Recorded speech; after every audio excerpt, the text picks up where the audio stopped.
Hello, I'm Afely. Today I'm going to be speedrunning Godot Engine. Now, you might be wondering what that means, and I can explain. Basically, for every episode in this series, I'm going to create a new speedrun category for Godot, and then I'm going to get the world record for it. Today I'm going to be speedrunning Conway's Game of Life %, which is the category where I create Conway's Game of Life. If you don't know, Conway's Game of Life is basically a game where you have a grid like this. This is pretty small, but it's just for the example. And you have dead cells and alive cells. So let's say this cell here, this black one, is alive, and then all these other ones are dead. I'll add another alive one so he has a friend. Basically, when you run the simulation, there are some rules that will determine which cells will die, which cells will survive, and which cells will become alive.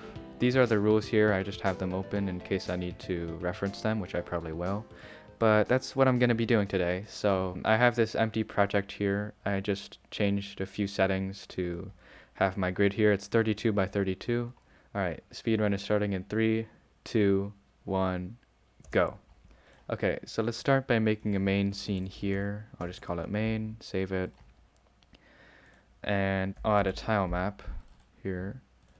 And I'll call it grid, and I need a tile set. I do not have a sprite, so that's kind of an oversight. I'm gonna use the Godot icon. How do I set the grid here? There it is. Here we go. Now we have the oh wow, he is big. Okay, I'm gonna have to turn down the scale here to 1 divided by 64. That is 0. You know what? I'm just gonna make a texture real quick. Just one white pixel. Because I don't really want to figure out how to scale this guy down. And I also don't want this to be Godot icons everywhere. So, okay. Great, I have my texture. New tile set. And I'll put in my... I have to move my timer here. Put in alive. Hopefully I can center that right. It's probably fine. Okay, I think that should be good. It's not good. I need to turn down the cell size here. There it is. Isn't that beautiful? That's what you love to see. Okay, I'm just gonna make a little smiley face here for testing. And now we can finally create a script here. I mean, I guess that's the grid part done, right? Alright, let's change the split here. Find the neighbors. Alright, so I'll just add a function here called step. I don't need an underscore there. And I'll do for x in... Wait, hold on. I'll call them cell. For cell in grid dot get... What's the function here? Let me see the documentation. Get used cells, that's what I want. Get used cells. So this will give me all of the live cells, and wait, actually I want to go through all the dead cells too. So I need to get all of the cells. I guess I'll just go for cell in range. Wait, I'll change it to x and y so I can have like a for loop inside a for loop. So, you know, I'm just gonna have a size variable here, and now we can do... Wait, I don't want get. I'll just use normal get cell because then I don't have to turn it into a vector. What do I want to do with this? Is equal to 0. So that means it's alive, and if it's -1 then it's dead. So this will get me all of my live cells. So let's look at our rules here. Any live cell with 2 or 3 live neighbors survives. Maybe I should make a function called get neighbors. I'm gonna do that. Function get neighbors. X and Y. This colon here defines the type of that variable. Let's go to my whiteboard here. What I want to do is I want to get, let's just say I'm focused on this cell. I want to get this one, and I think also the diagonals too. Is that right?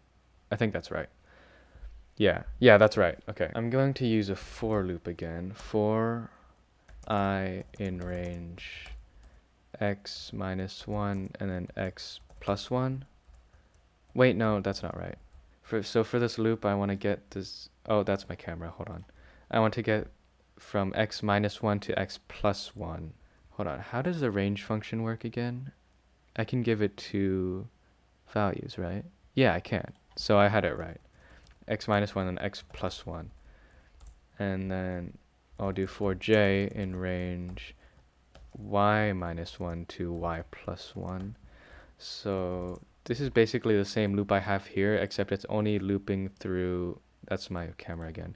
It's only looping through all of the neighbors of the cell. So it would go through this one, this one, this one, this one, this one, this one, and also itself actually, which might be a problem.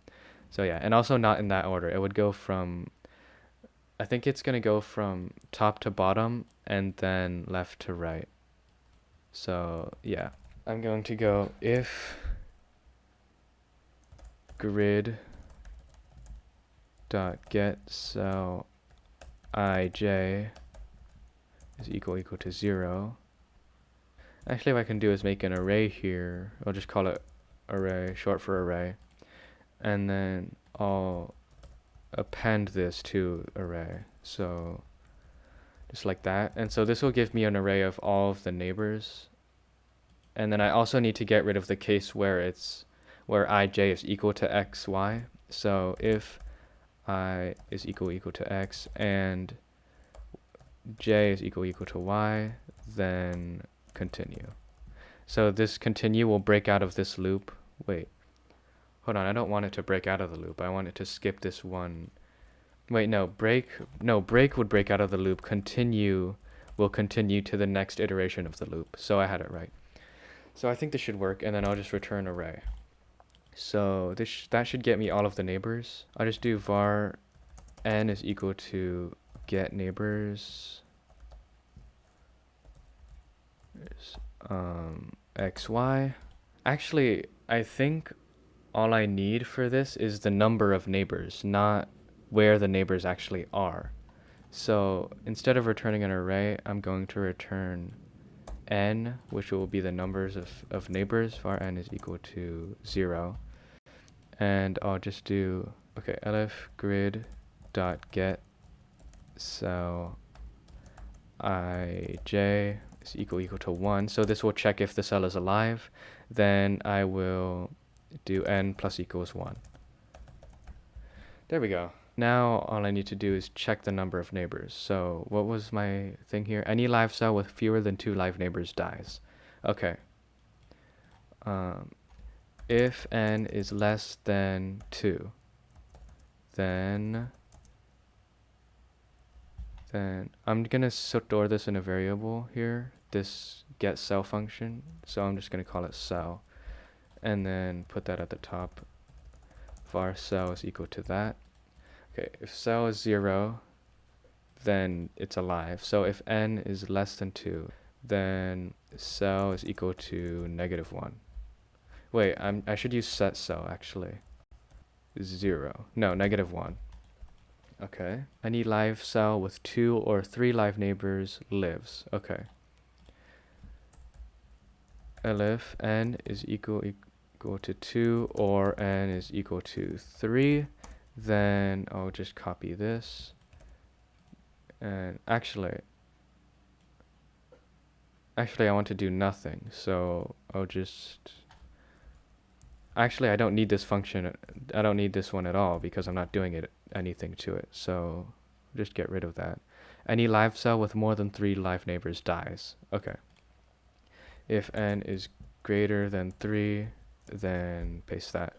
Okay, so that's the killing done. That's the basically all I need to do to live cells. And then any dead cell with exactly 3 live neighbors becomes a live cell.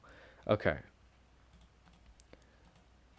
Wait, actually what I can do here is, instead of having a whole nother if statement here, I'll just do or n is greater than 3. Okay, and elif cell, actually there's only 2 options here, so I'm just going to put an else. Okay, and 3 live neighbors becomes a live cell.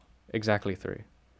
Else, I'll just do an elif to make this shorter. Elif n is equal to 3, then copy this, grid.setCell 0. Okay, I think that might be it.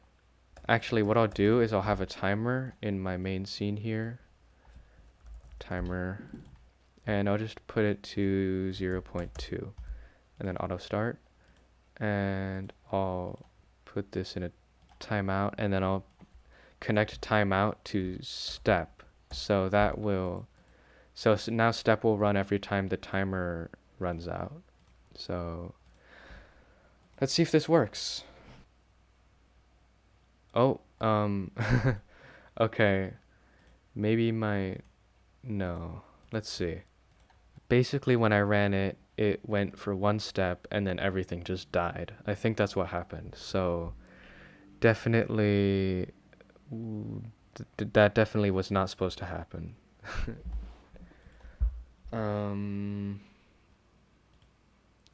Huh.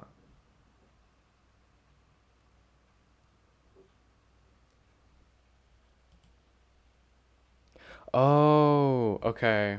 I figured out what's wrong. It only took me like 6 minutes.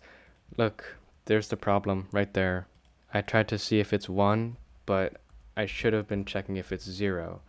Because in tile sets, the first tile is 0, the second tile is 1, like an array. And I totally forgot about that. So now I think it should work. Dang it, it still didn't work. Okay, let's see. Hold on a second. Maybe it's because I used an AND here. I think... Yeah, that's the problem, because I'm checking if it's not. So this is basically skipping all of the ones that have either of them true. So basically, what's happening here is it's skipping this one, it's skipping this one, it's skipping this one, and it's skipping this one. So I'm pretty sure that's what's happening. So I should change that to an OR. There we go. So hopefully it's gonna work now. I think it should work. Come on. God dang it. Seriously? Oh. Okay, I missed something. Look, if you see here in this example, it goes print range 2 to 5, and then in the output it goes 2, 3, 4. So it does not include, it's not inclusive for the second value. So what I should do here is x plus 2 and y plus 2. I think what was happening here is since it doesn't include the last value, then like it wasn't checking all of these and it wasn't checking any of these either. So yeah, that would definitely cause problems. So let's see if I think hopefully cross your fingers. I think this will work. Come on. Okay, something happened. But I don't think that was right. Wait, hold on a second. That might have actually been right. Let's just look at this real quick, because if it has 2 neighbors, then it survives. And if it has 3 neighbors, it also survives. So basically the only ones that have 2 neighbors is this one here, which has these 2, this one, which has these 2, and then those will immediately die after that, because after the next iteration, they won't have any more neighbors to live with. So I think that might have actually been correct, and my drawing here is just bad at showing the game of life. So let's see, what does a glider look like? Because if you look at this example here, you can create these little glider things, but I'm not sure how to create them. I'm just gonna try and copy it. Just wing it. Very cool pun, me. I think that's what a glider is supposed to look like. Let's see. So, if my game of life here is correct, it should start flying downwards and like diagonally. Okay. I might have constructed it wrong. Let's see. Okay, that is the correct formation of a glider. So if this works, then that should start flying diagonally to the bottom right. Please? Okay, it didn't work. I just thought of something. You know what it could be is that since I'm updating my cells before I check the next cells, that could be messing with it. So what I'm saying is that while I'm in my loop here, my cells are already being updated while it's looping. So like if I were like for example at x1 y12 and then it dies, I would set the cell to -1, but then I would go down to x1 y13 and it's going to be different because my cell has changed already. So that could be what's causing problems. So I'm going to try to fix that. Let's see. I'm just going to make an array here called live, and it's I'm going to all the cells that live, I am going to, let's just go with an else here, and then live dot, not line, live dot append vector to xy, and then also do that here for the ones that survive. And okay, I think that's all I need to do here. And then on the step I need to clear live at the beginning, so I'm not taking the live cells from the previous frame. And at the end here I need to do what I should do before this actually is clear the tile map. Is there a function for that? Let's see. Yes, clear. Grid.clear, and for cell in live, grid.set cell v. The difference between set cell and set cell v is that set cell v uses a vector 2, so it's easier for my live here because all I have to do is write cell instead of cell.x and then cell.y. So that's why I use set cell v. I've been trying to bug fix this for maybe 20 minutes now, and so I just want this to be done with. So please just work. Nope, it did not work. Expected 2 arguments. Oh right, I forgot. That was a dumb mistake. Okay, come on. Great, it's still, god dang it. It almost worked, I think. Oh, you know what? Here, this is the problem. I forgot to change that because not only do I need to add the cells that live to live, but I also need to get rid of this set cell here, because that is also messing with it. So I'm going to just change this to if n is equal to 2 and no, or n is equal to 3, then I change it. Okay, please, I think I am pretty like 80, let's go with 80% sure that this will work. I just have hope. Come on. Yes, it works. Finally. Look at that glider. Oh, it's beautiful. Speedrun finished. Complete. That's Conway's game of life.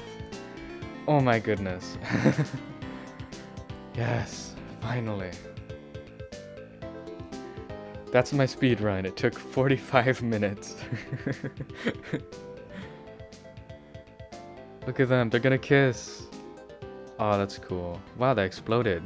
That was pretty cool. Alright. So, that is the very first ever Godot speedrun of any category. Conway's Game of Life % done in 46 minutes and 23 seconds. Let's go. Oh my goodness. Okay. So, that's all for this video. Thank you for watching. If you want to see more speedruns, then I guess leave a like. Actually, usually I ask you not to leave a like, but I am just so grateful that I finally got this to work that I will allow you to like just this once. But I'm still not allowing you to subscribe or to ring that bell, so do not do those under any circumstances. Alright, thank you for watching, and I'll see you in the next video.